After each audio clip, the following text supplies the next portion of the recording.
The story follows Rudo, a destitute boy who scavenges through the garbage of the wealthy. Society in this world is sharply divided. The privileged reside within the gleaming white walls of their city, while outcasts like Rudo are forced to survive in the squalid black slums beyond. A popular myth claims that all objects possess spirits, and with enough care, they can reveal their hidden worth. Yet the affluent discard anything slightly worn, sending their waste to a colossal dumping ground before it's ultimately cast into the Great Pit. A chasm that also swallows those condemned as criminals. One day, on the rich side, a woman tells her daughter to toss out her stuffed toy after it gets a little damaged. She says fixing it will only make it look ugly, and they can always buy a new one. Hearing this, the little girl wipes her face and throws it away without a second thought as she starts talking about wanting a kitty cat for her next one. After that, her mom packs up all the trash and drops it into an underground vent, where it ends up in a garbage truck. The truck reaches the collection site, and Rudo jumps off on his way into one of the side rooms to look for anything usable. There, he accidentally makes too much noise for the guard to ignore. The guard quickly breaks in and points his gun at the boy, asking if he is the infamous trash reader, and then smashes the alarm button to call for backup. Rudo throws some trash at the guards, and somehow, that's enough to traumatize them for a lifetime. They freeze up and get too disgusted when a few rotten eggs mess up their spotless uniforms. As the clean freaks stand there in shock, Rudo climbs up the vent right in front of them. He pops out near the exit, but his luck runs out as the gate slams shut in his face. Before he can even think of a plan B, more guards show up and start shooting at him. Rudo dodges the bullets like a pro and runs straight for the exit. He jumps over the wall and manages to get away with just a small scratch on his arm. The guards shout that they can't let a kid escape, while Rudo crawls out through a sewer hole and curses the rich for guarding their trash dump like it's Arkham Asylum.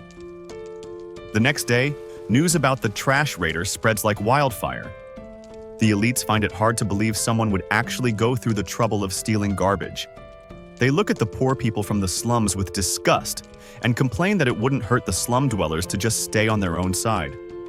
On the other side of the wall, the poor people already know who is behind all the commotion, and they pray that the annoying kid kicks the bucket before he ends up dragging the guards to them.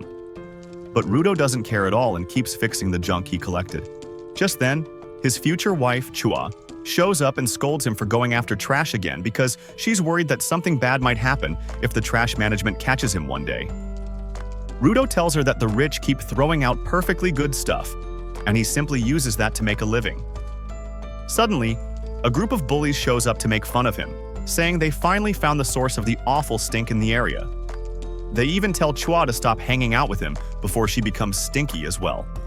One of them knocks over Rudo's stuff and says, "No one's ever going to buy any of it."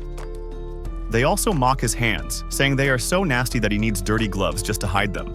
Rudo stays quiet through all the bullying, but he gets triggered when they call him the son of a crazy murderer.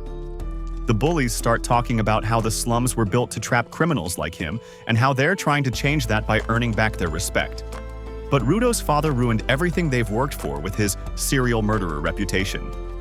Rudo gives them a nasty side-eye, and that freaks them out for a second, so they throw one last insult, that he's probably going to end up just like his dad, before running off. After they leave, Chua steps in to calm him down and tells him she still believes in him. Her eyes then land on the same stuffed animal from before, and she lights up, amazed at how nice it looks. Rudo says it's not for sale but is about to give it to her when Chua's mom shows up and pulls her away, scolding her for hanging around with that weirdo again. The heartbroken Rudo heads over to his foster father, Rudo, who starts mimicking him, teasing how he tried to impress Chua by giving her the toy. This embarrasses Rudo because he didn't even realize he was being watched. The old man then brings up the dumpster diving and tells the boy that they are not so poor that he needs to go to such lengths. He asks him to leave these things to him until he grows up and reminds him how he could have been caught last night. Rudo suspects that the boy might feel indebted to him for taking him in, but Rudo disagrees, explaining that he only wanted to do his part as family. The old man then shifts the topic to Chua and urges Rudo to be more honest with her. Just then, Rudo notices an injury on Rudo's arm and begins to treat it, asking him to remove his gloves as well. After his gloves come off, what he sees underneath are painful, pitch-black arms that look almost like they were cursed. Rudo blames his father, who was sentenced to death and thrown into the pit. He had to suffer through everything alone the whole time. Not only did people judge him for his appearance, but his hands hurt badly as well. Ever since the day Rudo gave him the gloves, his pain became much more bearable. After giving him first aid, the old man convinces Rudo to tell Chua how he truly feels, warning that he might lose her if he keeps waiting. Meanwhile, outside the house, a mysterious figure spends the night silently watching him. The next day, after getting a how to smile lesson from Rudo musters up some courage and heads over to look for Chua. On his way, his eyes catch a person being thrown into the pit while everyone calls him nasty names. As he wonders what happens to the people down there, Chua shows up with a cheerful "good morning." Rudo quickly hides the stuffed toy behind him, while Chua finds it sad that people here are forced to watch executions whether they want to or not. She then says that she doesn't want to see Rudo being thrown there, but if he keeps putting his life in danger, he's going to meet that horrible ending. When Rudo argues that Rito nags him about the same thing, Chua replies that he probably loves him just as much as she does. After the two realize what the girl just said, Rudo finally proposes to her with the stuffed animal, hoping that she will like it even if it came from the dumpsters. The girl happily accepts the gift and says she'll treasure it forever. After that, Rudo blushes with excitement and jumps around as he plans to quickly tell Rito and see his reaction. But right as he takes a sharp turn, some guards slam into him. Still, his excitement stays strong, and he gets up to rush over to Rito's place. But as he opens the door, he finds a masked man inside with a sword stabbed straight into Rito's chest. Rudo dashes toward the masked murderer in a desperate attempt to avenge his father, but the guy overpowers him and slams him against the wall. As Rudo barely manages to get up, the masked man takes a book and leaves. Rito tries to say something, and when Rudo promises he will help him survive, Rito yells at him to run away and change this garbage world. As Rito breathes his last, the guards show up in the worst possible moment, and Rudo gets charged with the murder of the only real family he ever had. Rudo tries to resist, but the guards accuse him, saying that being covered in blood is enough proof, and one of them smashes his fist into Rudo's face to knock him out. After that, everyone gathers around Rudo's house talking trash about him. Even Chua wonders if Rudo actually did it. Then, Rudo gets taken to the execution site, where he is hung up above as one of the priests gives a long, boring speech saying that someone who commits murder has no right to stay on their Pure Land. As he sentences the kid to death, the people chant together to send the trash to the pit where it belongs.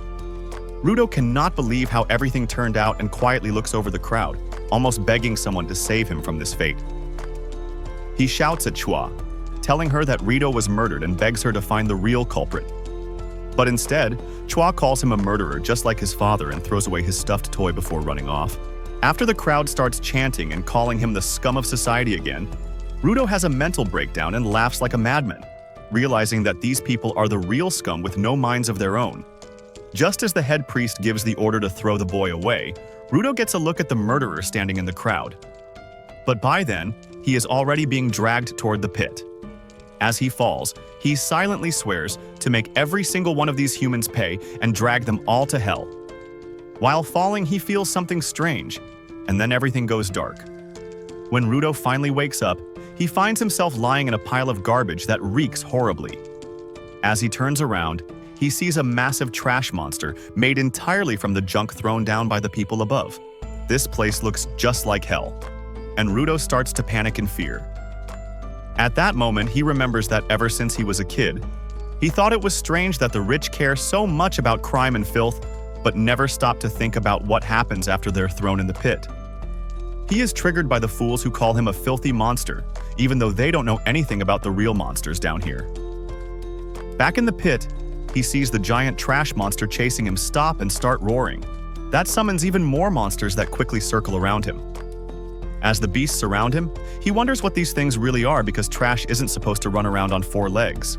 He barely dodges by rolling away from one of their attacks and keeps running until he trips, and almost ends up kissing a rotten skull like it's a Disney princess. His hopeless situation makes him rage, and he curses the scum who threw him in the pit. Just then, the pile under him collapses and crashes down.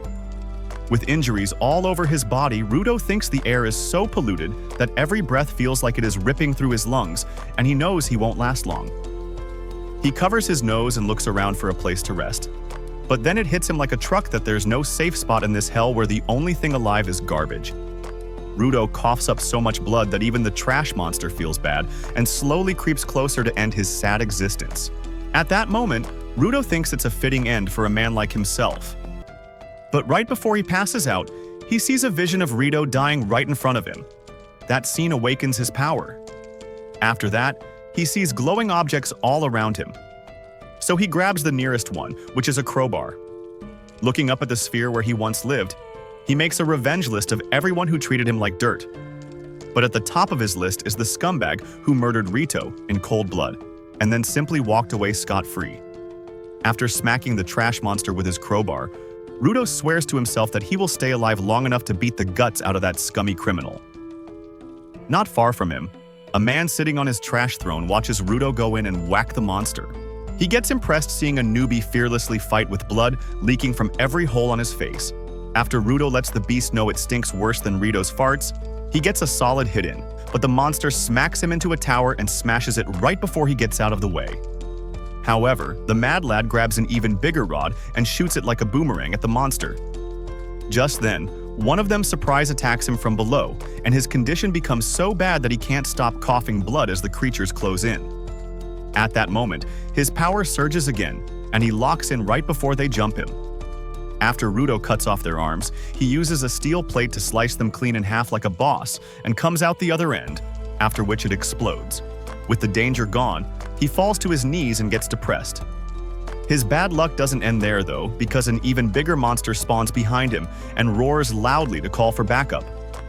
Rudo runs as fast as possible across the trashy hills when the monster suddenly smashes the ground and sends him flying like a ragdoll. Then he opens his eyes and sees a suspicious man holding up an umbrella for him. Rudo wonders who the masked guy is as he lifts him from his hood and throws him away, which makes him cough up even more blood. The masked man suddenly straps a mask over his face to help him breathe before standing in front of him like a hero. Rudo throws out a bunch of questions, so the man signals him to hush, which only makes Rudo more annoyed. The guy politely tells him to shut up again. Rudo yells louder and asks what kind of hellhole they're in, but the man replies they're not underground and seriously tells him to dial it down. Unable to hear the masked guy's voice clearly, Rudo shouts that he doesn't understand a word. So the masked man finally yells at the brain-dead monkey that they're not underground and he seriously needs to chill out. He's really mad at Rudo because all the monsters are now heading their way thanks to his loud mouth. Then he says that the monsters, called trash beasts, can only be slain by special weapons, or they respawn. The monsters come closer and closer while he lectures Rudo.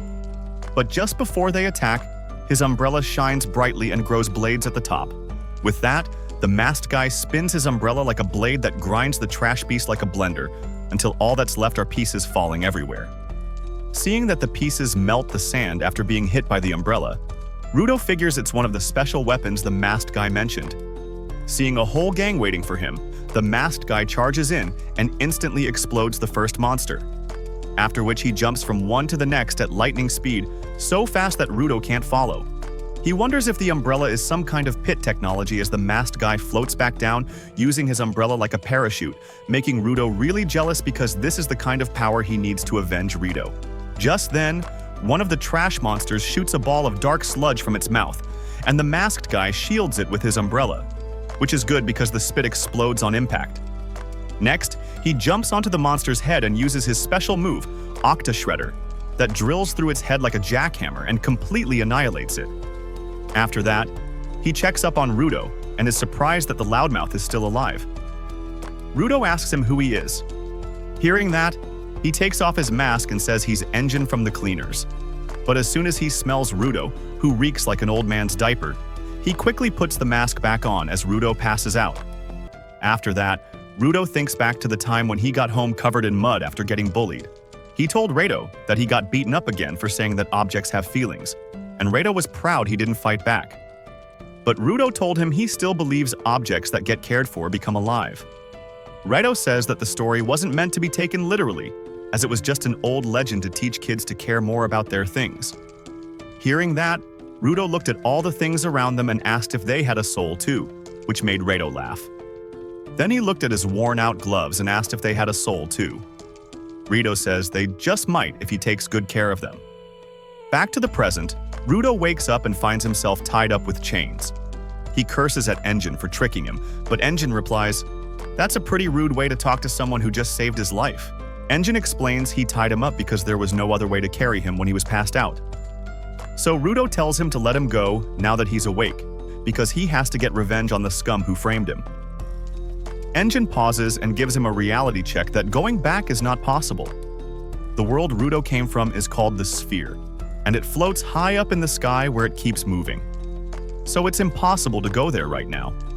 Rudo notices that he said now, which means it's still possible to go there sometime later. So he yells at Engine to tell him everything about the Sphere, the monsters, and that wild power of his because he needs it to get revenge on Rudo's murderer. He also swears he's not shutting up until he gets every answer. Tired of hearing him yell non-stop, Engine gets angry and tosses his mask away before telling Rudo it is time for him to learn what the pit is like. With that, Engine drags Rudo behind him like a dog all the way to a deserted area, and then tosses him into the open before telling him to enjoy his stay. Rudo yells because he didn't even get told what the lesson is, but he quiets down when he feels a massive gang staring at him. Seeing him, the guy in a red shirt goes wild when he sees a kid and wonders if it is his lucky day. He starts drooling and guesses Rudo must be from the Sphere based on his clothes, but the others doubt it. Red shirt asks where he came from, and when Rudo says he came from above, they quickly take their masks away and gather around him, exploding with excitement. At first, they think he's a fake because his dialect shouldn't understand their language, but Red shirt feels his face just to be sure, which really creeps Rudo out. Red shirt then says sorry and even offers to unchain him because of how bad he feels for Rudo, making Rudo think he finally found nice people, unlike Engine. That changes real fast though when he finds himself scammed into being tied up in the back of a truck. They watch him struggle with big smiles because Spherians like him are worth millions, and the masked gang can't afford to lose him. Then, Red shirt makes a creepy face and explains why people are ready to pay millions to buy Spherians like him, because they all hate their guts for dropping so much trash that just breathing makes them suffer. And the monsters that don't die make it even worse. Every day, some poor family gets crushed by a trash beast or has their house destroyed. So it's no surprise that when they see a Spherian, the only thing they want is to make him suffer for as long as they can. Having said that, Red shirt becomes excited to watch Rudo get tortured. But for now, he has to keep him alive. So he has his fun stuffing nasty food into his mouth because he thinks a fancy Spherian like him must be dying inside from the taste. But then Rudo skins the flesh off his fingers with his bare teeth. While Red shirt screams in pain, Rudo chows down the food like it's lunch. Tired of everyone he meets insulting him and giving him dumb nicknames, Rudo gets so angry that his gloves activate. He breaks his chains and says he's not going to take trash from anyone anymore. Seeing him from a distance, Engine confirms his doubt that Rudo is one of the givers, humans who can bring objects to life. The gang rushes to tie him up again and thinks the chains are his weapon. But Rudo proves them wrong when he transforms a nearby tire, which shocks everyone because givers aren't supposed to have more than one object. After he takes out the rest of the thugs, Rudo is about to end Red shirt for good when Engine stops him just in time. That snaps Rudo back to his senses, and the last thing he remembers is Rudo's advice about caring for his gloves. Engine apologizes for pushing him too hard and says he just wanted to test if Rudo really had the power. So he promises to tell him everything if he agrees to fight alongside the cleaners. Later, in a desolate wasteland, a guy sitting on a rooftop gets really annoyed when he receives a message from Engine. But Engine promises him that he's found a natural talent who was lost in no man's land. While a bald doctor patches Rudo up, Engine tells the boss man he's never seen powers like this recruit has and says he'll introduce him when they meet. Hearing that, Rudo angrily says he never agreed to join. But before he can argue further, the bald woman shuts him up, saying he's a real lucky kid because he'd be dead if he had breathed that toxic air much longer. Considering he also got kidnapped, the doctor yells that Rudo should be kissing the nice man's boots for saving him. Then the doctor kicks them both out, and her nagging is so loud and annoying that Rudo slams the door in her face. Rudo says he's thankful to Engine for covering his bill, but right now all he wants is information, and he doesn't have time to get involved with this cleaner gang. Engine calmly reminds him that he's a Spherian, and he's seen firsthand what happens to his kind when they get caught. With a deadpan stare, Engine tells him that this isn't the kind of place where information comes free either, and takes Rudo into a cyberpunk-looking city where he treats him to a Big Mac. So this is part 1 of the anime recap. If you want next part, comment down below and subscribe to always stay tuned when we upload new videos.